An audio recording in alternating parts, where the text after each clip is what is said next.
आध्यात्मिक स्थिति धारण करने में। वो ऊंच से ऊंच मनुष्य सृष्टि में पार्ट बजाने वाले बच्चे द्वैतवादी द्वापर युग में आकर इब्राहिम बुद्ध क्राइस्ट के फॉलोअर्स न बनते हैं तो भी दूसरे धर्मों के धर्मपिताएं और उनके फॉलोअर्स भारत में आते हैं या नहीं आते हैं? आते हैं।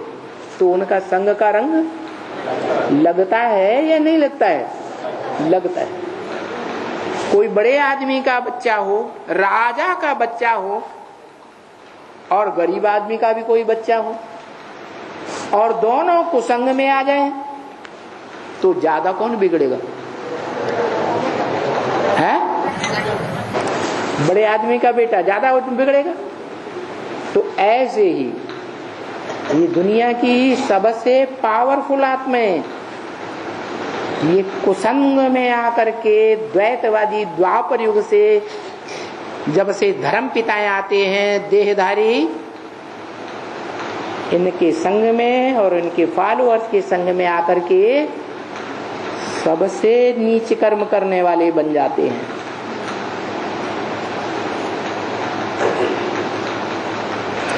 और गिरते गिरते अंत तक इतने गिरते हैं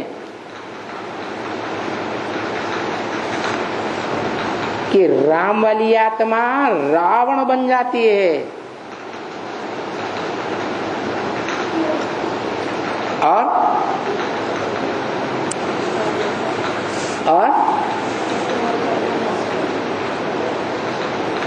जो फॉलोअर्स हैं वो फॉलोअर्स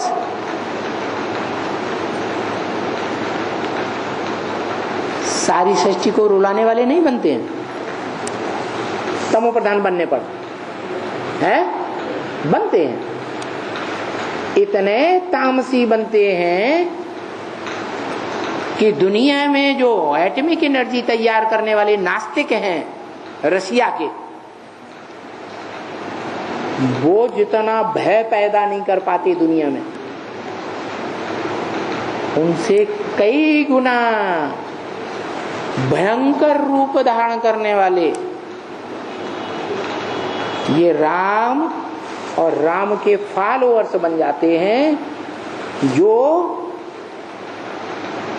प्रजापति के मनुष्य सृष्टि रूपी यज्ञ का विध्वंस कर देते हैं। ये वो ही आत्माएं हैं जो सृष्टि के आदि में शिव समान निराकारी स्टेज धारण करने वाली शालिग्राम जैसी बनी थी, जिनकी यादगार में यज्ञ रचे जाते थे। लाखों की तादाद में शालिग्राम मिट्टी के बनाए जाते। मिट्टी पत्थर के क्यों है? क्योंकि ये वही आत्माएं हैं जो सृष्टि के अंत में टोटल मिट्टी जैसी बन जाती। मिट्टी ही ज्यादा संगठित होती है तो पत्थर बन जाती, पत्थर बुद्धि बन जाते। जैसे शिव जिसमें प्रवेश करता है वो बड़ा रूप शरीर लिंग के रूप में पूजा जाता है। आज पत्थर के रूप में पूजा जाता है कि स्वर्णलिंग के रूप में पूजा जाता है। क्यों? क्योंकि पत्थर बुद्धि बन गया। नहीं तो प्राचीन काल में स्वर्णलिंग भी बनाए जाते थे, फिर रजत लिंग चांदी के लिंग भी बनाए जाते थे, फिर ताम्रलिंग भी बनाए जाते थे। आज वो नहीं देखने को मिलते। क्यों? क्योंकि शिव जिसमें प्रवेश करता है वो चिन्ह स्वरूप यादगार आत्मा टोटल पत्थर बुद्धि बन जाती है।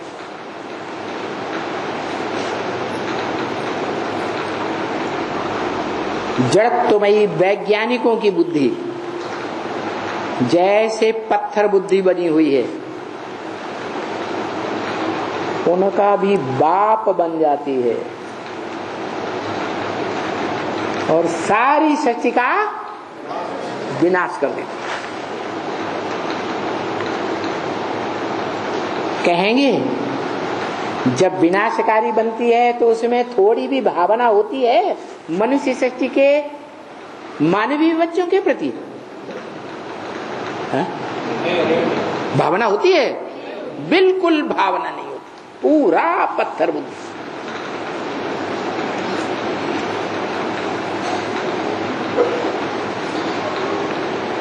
ऐसी पत्थर बुद्धि को साथ देने वाले भी पत्थर के शालिग्राम कहे जाते हैं।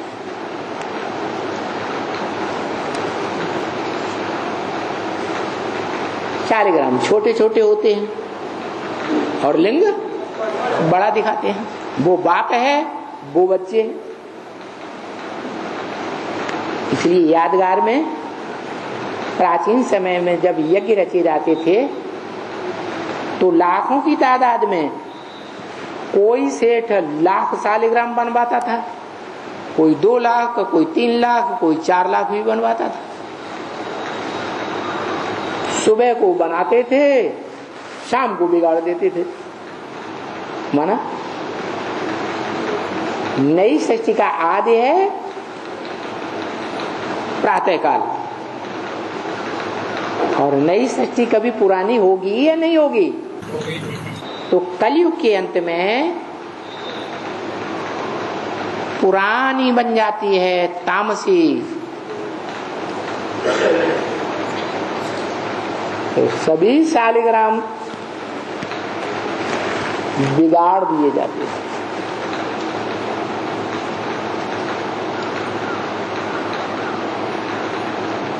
जो आत्मा की यादगार हैं, उन शालिग्रामों ने भी आत्मिक रूप धारण किया था, लेकिन उन्हें बंधन भी दिखाते हैं।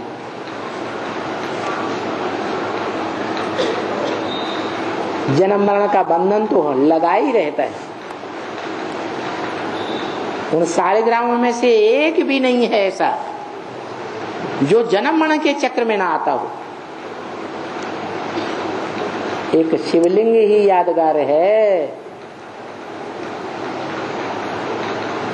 जो जन्म मरण के चक्र में नहीं आता। उसे कहते हैं जगत पिता। इसलिए शंकर के माता पिता का नाम कोई नहीं जानता, उनका जन्म कोई नहीं जानता, उनकी मृत्यु कोई नहीं जानता। वो आत्मा जो मनुष्य सृष्टि का बाप है वो ऑलराउंड पार्ट बजाने वाली है।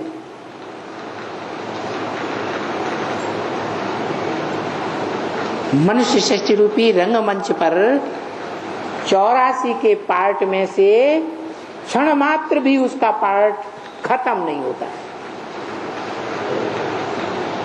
शरीर भी रहता है और आत्मा भी रहती है, जिसकी यादगार पुराने तो पुराने सोमनाथ मंदिर में देखी जाती है रही। सोमनाथ मंदिर में लिंग है शरीर की यादगार, पत्थर का लिंग था और उसमें हीरा जड़ा हुआ था। वो हीरा जो हीरो पार्टधारी कहा जाता है, वो हीरा आत्मा की यादगार। कौन सी आत्मा? ऊंचे ते ऊंची आत्मा, या वो जिसमें प्रवेश करता है वो आत्मा? जिसमें प्रवेश करता है वो आत्मा उसकी बताई हुई युक्तियों को पूरा पूरा फॉलो करती है, उसके बताए हुए रास्ते को पूरा ग्रहण करती है। इसलिए पूरे 84 के चक्र में आती है, ऑल राउंड पार्ट बजाती है।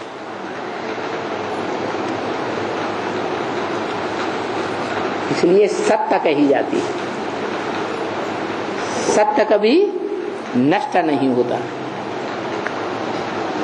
और असत्य नष्ट हो जाता है। तो एक आत्मा पूरे 84 जन्म लेने वाली,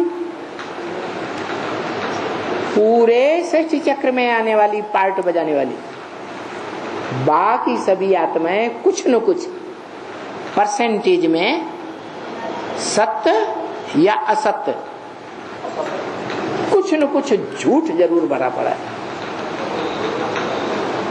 इसलिए भगवान बाप कहते हैं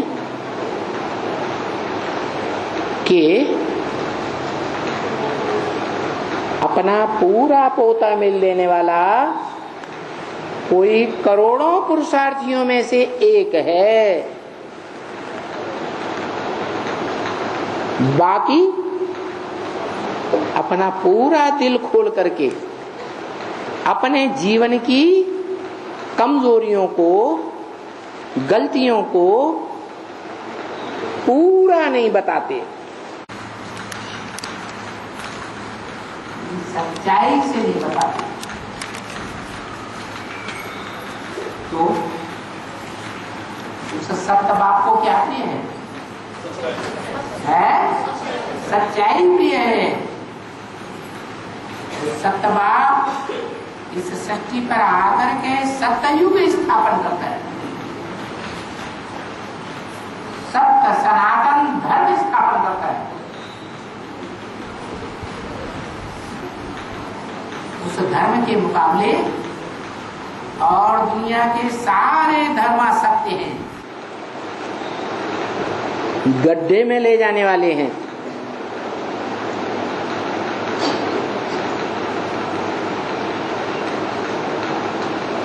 जो सत्य सनातन धर्म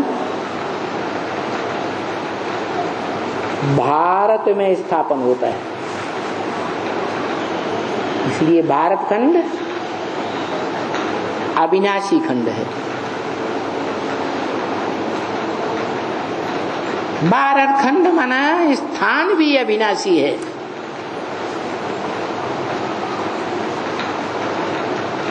सभी धर्म खंडों का विनाश होगा। अमेरिका, यूरोप, ऑस्ट्रेलिया, अफ्रीका, अरब देश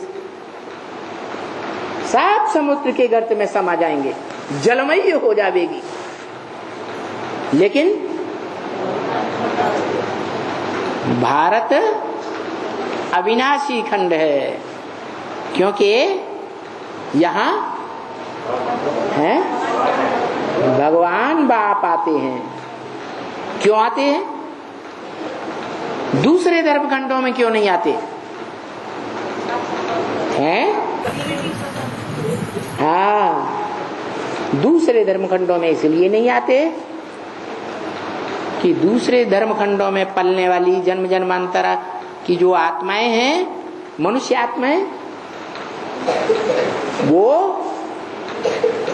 भगवान का पूरा सत्य ज्ञान, भगवान की दी हुई पूरी सच्चाई धारण ही नहीं करते।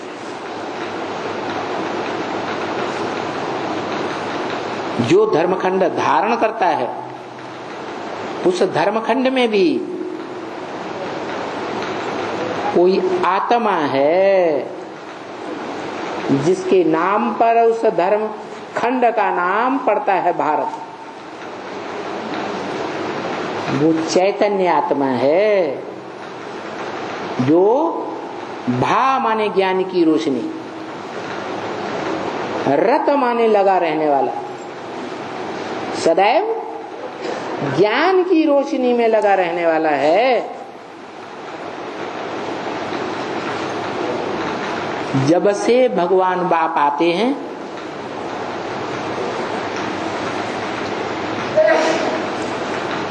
देह के धंधे में लगा रहने वाला नहीं।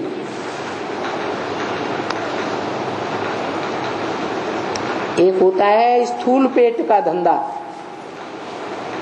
और एक होता है मन बुद्धि रूपी आत्मा का धंधा। जो आत्माओं का बाप है उसका क्या धंधा है? क्या धंधा है? आध्यात्मिक ज्ञान देना, ये उसका धंधा है। आध्यात्मिक का मतलब ये आदि माने अंदर, आत्मिक माने आत्मा के अंदर। आत्मा के अंदर क्या क्या है, कितने जन्मों का ऐसा आत्मा रूपी रिकॉर्ड में पार्ट भरा हुआ है, वो ज्ञान देता है। और धर्म पिता है आध्यात्मिक ज्ञान नहीं देते। बड़े बड़े वैज्ञानिक, बड़े बड़े दुनिया के डॉक्टर, बड़े बड़े वकील, जज, बड़े बड़े इंजीनियर आत्मा के अंदर का ज्ञान नहीं देते। क्या? पंचभूतों का ज्ञान देते हैं। डॉक्टरों में जो शरीर के 5 तत्व है जिनसे ये शरीर बना है, उस देह का पूरा ज्ञान उनके पास है।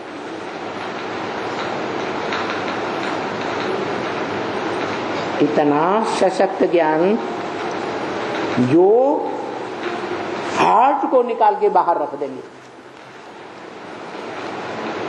और दूसरा हार्ट आरोपण कर देंगे। आदमी मर जाता है, जिंदा रहता है? जिंदा रहता है। देखो कितना करिश्मा सीखा। लेकिन आत्मज्ञान कहेंगे या देह के 5 तत्वों का ज्ञान कहेंगे? पंचभूतों का ज्ञान इस दुनिया में कोई नहीं दे सकता। अध्यात्म ज्ञान वो आत्माओं का बाप ही देता है।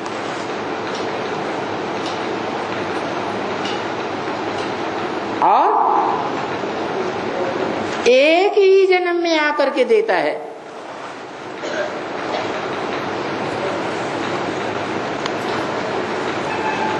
जैसे मान्यता है भक्ति मार्ग में, कल्प कल्प लगी प्रभु अवतारा। मनुष्य जन्म जन्मांतर पुरुषार्थ करे, मनुष्य जन्म लेकर के, तो बहुत जन्मों के बाद कहीं मुक्ति प्राप्त होती है। परंतु नहीं, भगवान बाप तो कहते हैं कि मैं इसी जन्म में आकर के तुमको राजयोग की पढ़ाई पढ़ाता हूं और इसी जन्म में तुमको राजा बनाता हूं। ऐसी पढ़ाई तो मूर्खता हो गई कि इस जन्म में डॉक्टरी की पढ़ाई पढ़ो, अगले जन्म में डॉक्टर बना दूंगा। इस जन्म में इंजीनियरिंग की पढ़ाई पढ़ो, अगले जन्म में इंजीनियर बन जाना। ये मूर्खता है या होशियारी है? ये तो मूर्खता हो गई। भगवान अपने बच्चों को मूर्ख बनाने नहीं आया है। अंधश्रद्धा अंधविश्वास ही बनाने नहीं आया है। श्रद्धा विश्वास अच्छी चीज है, अंधश्रद्धा अंधविश्वास अच्छी चीज नहीं।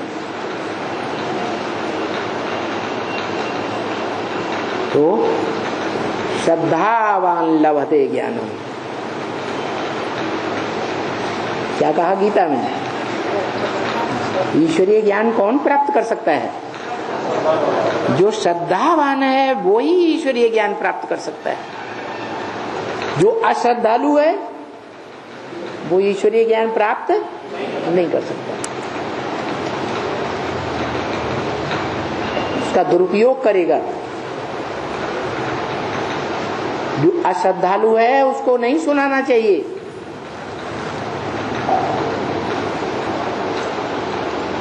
श्रद्धालु को सुनाओ।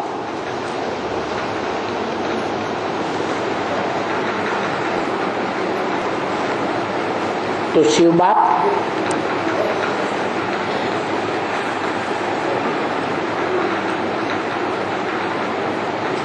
जो बुद्धिमानों की बुद्धि है,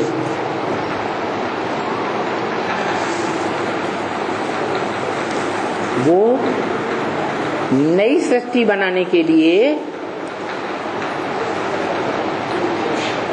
किसका आधार लेता है? बुद्धिमान का आधार लेता है या बुद्धू का आधार लेता है?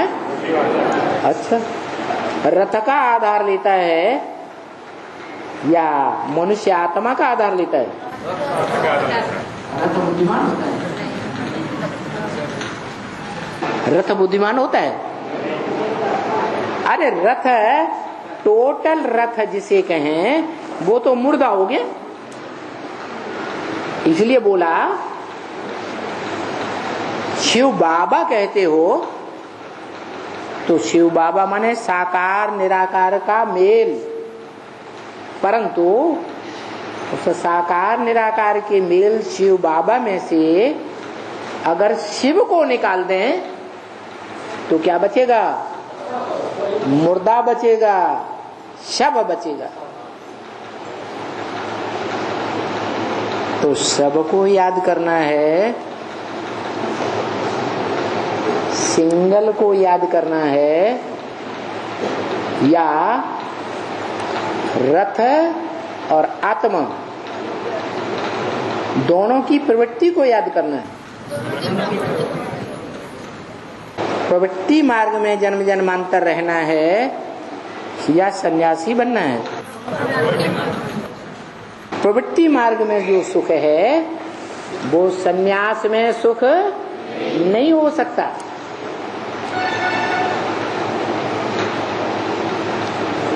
शिव बाप कहते हैं तुम्हें सुख चाहिए या नहीं चाहिए? हा? अरे कोई तो होगा जो ये कहे हमें सुख नहीं चाहिए, है?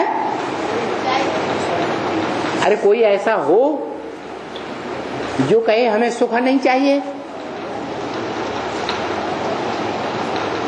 दुख ही दुख चाहिए, है? माना इस मनुष्य सृष्टि में प्राणी मात्र को क्या चाहिए? सुख चाहिए, दुख नहीं चाहिए।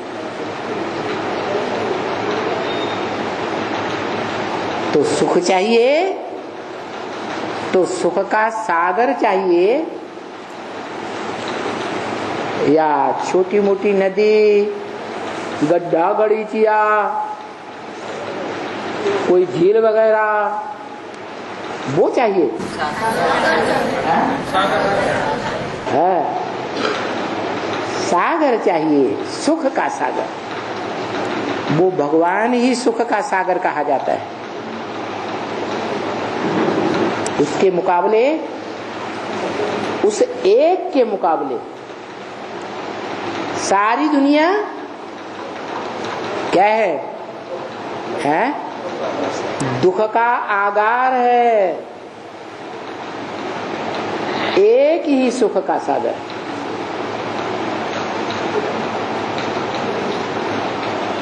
सागर